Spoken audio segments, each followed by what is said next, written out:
Selalu semangat pagi. Oke. Pada hari ini kita berjumpa lagi dengan Pak Zaki di pelajaran ilmu pengetahuan sosial. Pada hari ini kita akan sama-sama belajar tentang kerajaan Samudra Pasai. Apa itu Samudra Pasai? Nanti akan Pak Zaki jelaskan. Sebelum kita mulai, kita buka dengan baca basmalah. Bismillahirrahmanirrahim. Oke, puji dan syukur mari kita panjatkan kehadirat Allah Subhanahu wa taala yang telah memberi kita nikmat sehat, nikmat waktu luang sehingga kita bisa bertatap muka dalam agenda belajar tentang kerajaan Samudra Pasai.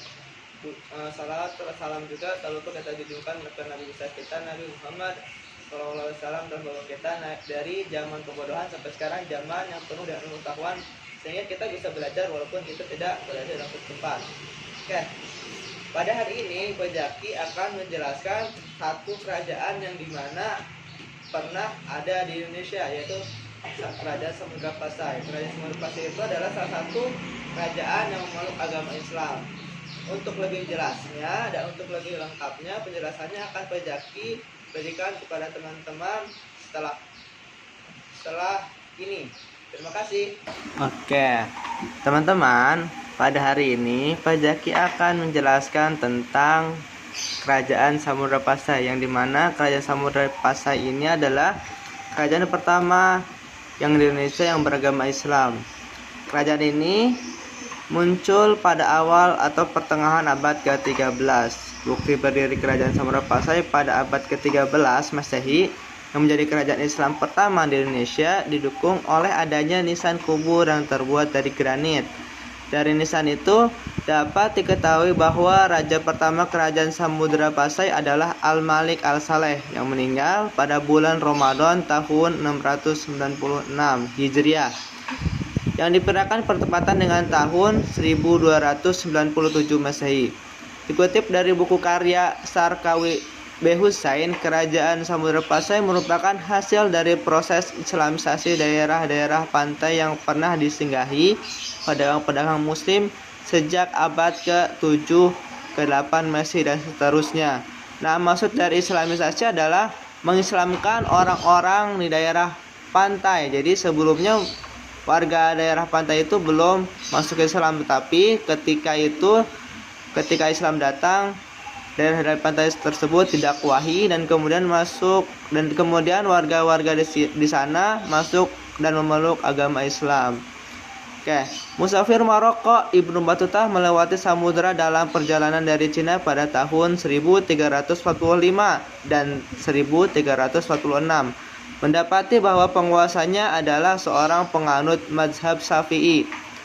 Dari tradisi satu hikayat Raja-Raja Pasai, hikayat Melayu, dan juga hasil penelitian atas beberapa sumber yang dilakukan sarjana Belanda Snoek Burggrondse dan lainnya, diketahui bahwa Malik Al-Saleh adalah raja pertama dari kerajaan Samudra Pasai. Dari segi peta politik, muncul kerajaan Samudra Pasai sejalan dengan suramnya peranan maritim kerajaan Sriwijaya yang sebelumnya memegang peran penting di kawasan Sumatera dan sekitarnya.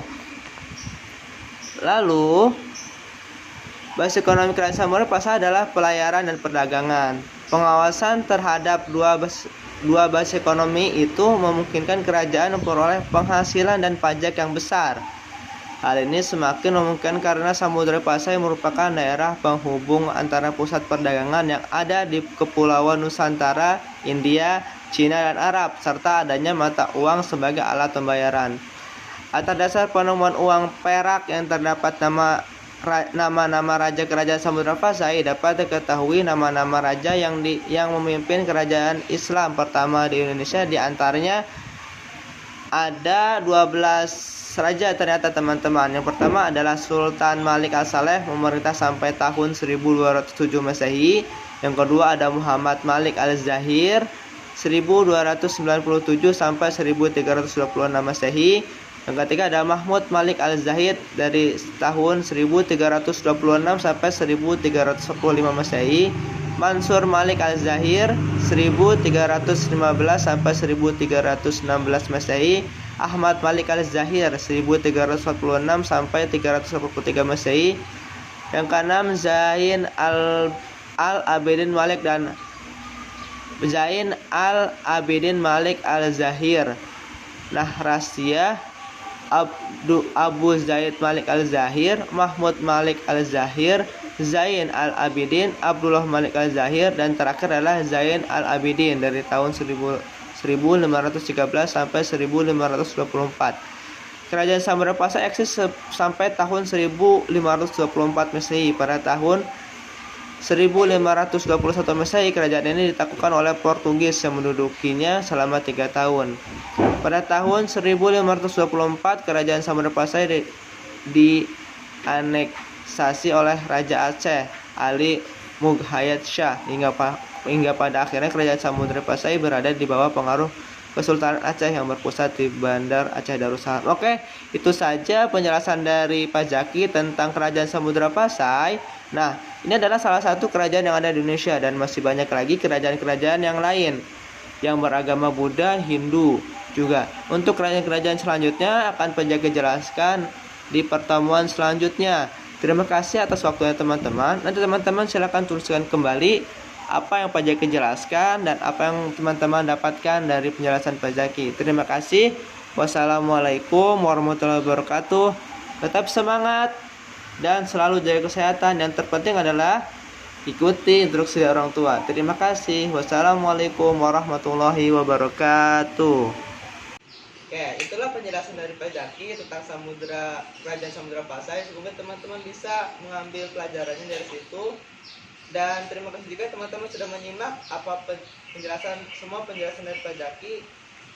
Dan pesan Pak Zaki setelah ini adalah selalu jaga kesehatan, ikuti instruksi orang tua, dan ketiga, selalu ibadah dan belajar. Terima kasih teman-teman. Kita akhirnya dengan mengucap alhamdulillah alamin. Assalamualaikum warahmatullahi wabarakatuh.